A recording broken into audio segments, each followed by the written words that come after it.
Hello, friends. Today's Bible passage is 1 Samuel chapters 13 and 14. Saul was years old when he became king, and he reigned over Israel 2 years.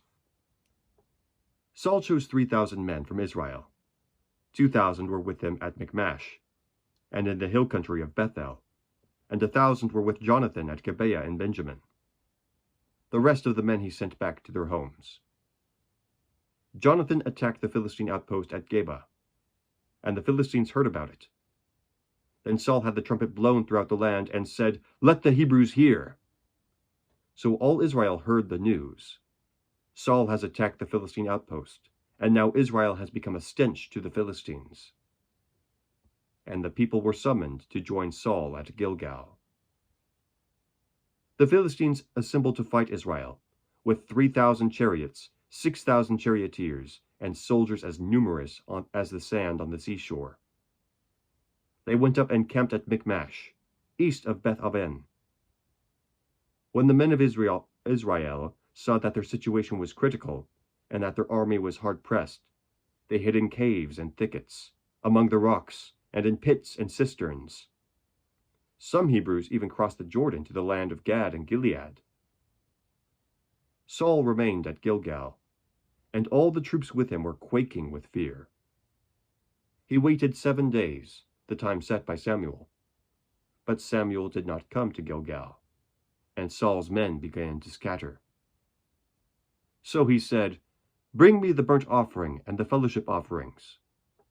And Saul offered up the burnt offering. Just as he finished making the offering, Samuel arrived, and Saul went out to greet him. "What have you done?" asked Samuel. Saul replied, "When I saw that the men were scattering, and that you did not come at the set time, and that the Philistines were assembling at Michmash, I thought, now the Philistines will come down against me at Gilgal, and I have not sought the Lord's favor. So I felt compelled to offer the burnt offering." "You acted foolishly," Samuel said. "You have not kept the command the Lord your God gave you. If you had, he would have established your kingdom over Israel for all time. But now, your kingdom will not endure. The Lord has sought out a man after his own heart, and appointed him leader of his people, because you have not kept the Lord's command." Then Samuel left Gilgal, and went up to Gibeah in Benjamin.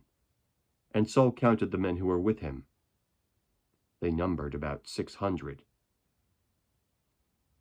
Saul and his son Jonathan and the men with them were staying in Gibeah in Benjamin, while the Philistines camped at Michmash. Raiding parties went out from the Philistine camp in 3 detachments. One turned toward Ophrah in the vicinity of Shual, another toward Beth-horon, and the third toward the borderland overlooking the valley of Zeboim, facing the desert. Not a blacksmith could be found in the whole land of Israel, because the Philistines had said, "Otherwise the Hebrews will make swords or spears." So all Israel went down to the Philistines to have their plowshares, mattocks, axes, and sickles sharpened. The price was 2/3 of a shekel for sharpening plowshares and mattocks, and 1/3 of a shekel for sharpening forks and axes and for repointing goads. So on the day of the battle, not a soldier with Saul and Jonathan had a sword or spear in his hand. Only Saul and his son Jonathan had them. Now a detachment of Philistines had gone out to the pass at Michmash.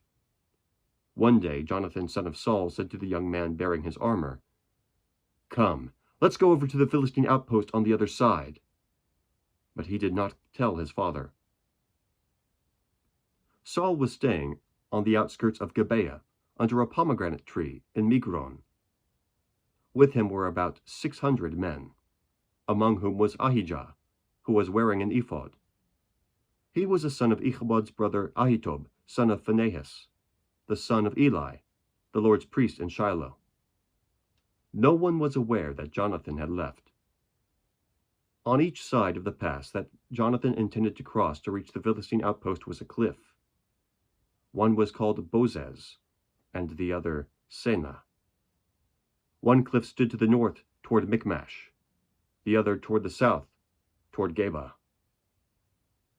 Jonathan said to his young armor-bearer, "Come, let's go over to the outpost of those uncircumcised fellows. Perhaps the Lord will act in our behalf. Nothing can hinder the Lord from saving, whether by many or by few." "Do all that you have in mind," his armor-bearer said. "Go ahead, I am with you heart and soul."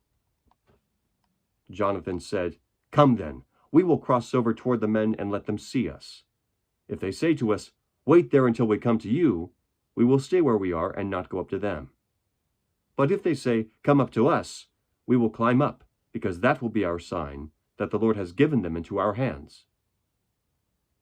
So both of them showed themselves to the Philistine outpost. "Look," said the Philistines, "the Hebrews are crawling out of the holes they were hiding in." The men of the outpost shouted to Jonathan and his armor-bearer, "Come up to us, and we'll teach you a lesson." So Jonathan said to his armor-bearer, "Climb up after me. The Lord has given them into the hand of Israel." Jonathan climbed up, using his hands and feet, with his armor-bearer right behind him. The Philistines fell before Jonathan, and his armor-bearer followed and killed behind him. In that attack, Jonathan and his armor-bearer killed some 20 men in an area of about half an acre. Then panic struck the whole army, those in the camp and field, and those in the outposts and raiding parties, and the ground shook. It was a panic sent by God. Saul's lookouts at Gibeah and Benjamin saw the army melting away in all directions. Then Saul said to the forces who were with him, "Muster the forces and see who has left us." When they did, it was Jonathan and his armor-bearer who were not there. Saul said to Ahijah, "Bring the ark of God." At that time it was with the Israelites. While Saul was talking to the priest, the tumult in the Philistine camp increased more and more. So Saul said to the priest, "Withdraw your hand." Then Saul and all his men assembled and went into battle. They found the Philistines in total confusion, striking each other with their swords. Those Hebrews who had previously been with the Philistines and had gone up with them to their camp went over to the Israelites who were with Saul and Jonathan. When all the Israelites who had hidden in the hill country of Ephraim heard that the Philistines were on the run, they joined the battle in hot pursuit. So the Lord rescued Israel that day, and the battle moved on beyond Beth-aven. Now the men of Israel were in distress that day, because Saul had bound the people under an oath, saying, "Cursed be any man who eats food before evening comes, before I have avenged myself on my enemies." So none of the troops tasted food. The entire army entered the woods, and there was honey on the ground. When they went into the woods, they saw the honey oozing out, yet no one put his hand to his mouth, because they feared the oath. But Jonathan had not heard that his father had bound the people with the oath. So he reached out the end of the staff that was in his hand and dipped it into the honeycomb. He raised his hand to his mouth, and his eyes brightened. Then one of the soldiers told him, "Your father bound the army under a strict oath, saying, 'Cursed be any man who eats food today.' That is why the men are faint." Jonathan said, "My father has made trouble for the country. See how my eyes brightened when I tasted a little of this honey. How much better it would have been if the men had eaten today some of the plunder they took from their enemies. Would not the slaughter of the Philistines have been even greater?"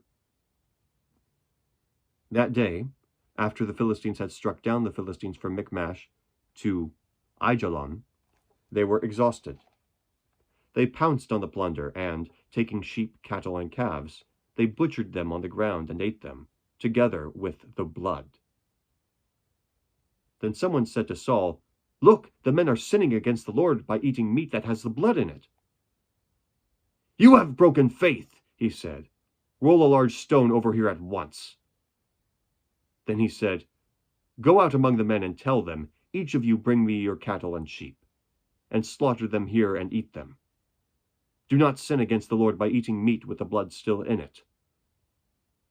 So everyone brought his ox that night and slaughtered it there. Then Saul built an altar to the Lord. It was the first time he had ever done this. Saul said, "Let us go down after the Philistines by night and plunder them till dawn, and let us not leave any one of them alive." "Do whatever seems best to you," they replied. But the priest said, "Let us inquire of God here."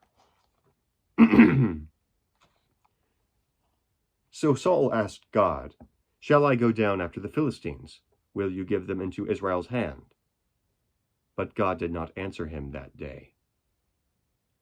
Saul therefore said, "Come here, all you who are leaders of the army, and let us find out what sin has been committed today. As surely as the Lord who rescues Israel lives, even if it lies with my son Jonathan, he must die." But not one of the men said a word. Saul then said to all the Israelites, "You stand over there. I and Jonathan my son will stand over here." "Do what seems best to you," the men replied. Then Saul prayed to the Lord, the God of Israel, "Give me the right answer." And Jonathan and Saul were taken by lot, and the men were cleared. Saul said, "Cast the lot between me and Jonathan my son." And Jonathan was taken. Then Saul said to Jonathan, "Tell me what you have done." So Jonathan told him, "I merely tasted a little honey with the end of my staff, and now I must die?" Saul said, "May God deal with me, be it ever so severely, if you do not die, Jonathan." But the men said to Saul, "Should Jonathan die? He who has brought about this great deliverance in Israel? Never! As surely as the Lord lives, not a hair of his head will fall to the ground, for he did this today with God's help." So the men rescued Jonathan, and he was not put to death. Then Saul stopped pursuing the Philistines, and they withdrew to their own land. After Saul had assumed rule over Israel, he fought against their enemies on every side: Moab, the Ammonites, Edom, the kings of Zobah, and the Philistines. Wherever he turned, he inflicted punishment on them. He fought valiantly and defeated the Amalekites, delivering Israel from the hands of those who had plundered them. Saul's sons were Jonathan, Ishvi, and Malchishua. The name of his older daughter was Merab, and that of the younger was Michal. His wife's name was Ahinoam, daughter of Ahimaaz. The name of the commander of Saul's army was Abner, son of Ner, and Ner was Saul's uncle. Saul's father Kish and Abner's father Ner were sons of Abiel. All the days of Saul there was bitter war with the Philistines, and whenever Saul saw a mighty or brave man, he took him into his service. The word of the Lord. Thanks be to God. Have a great day.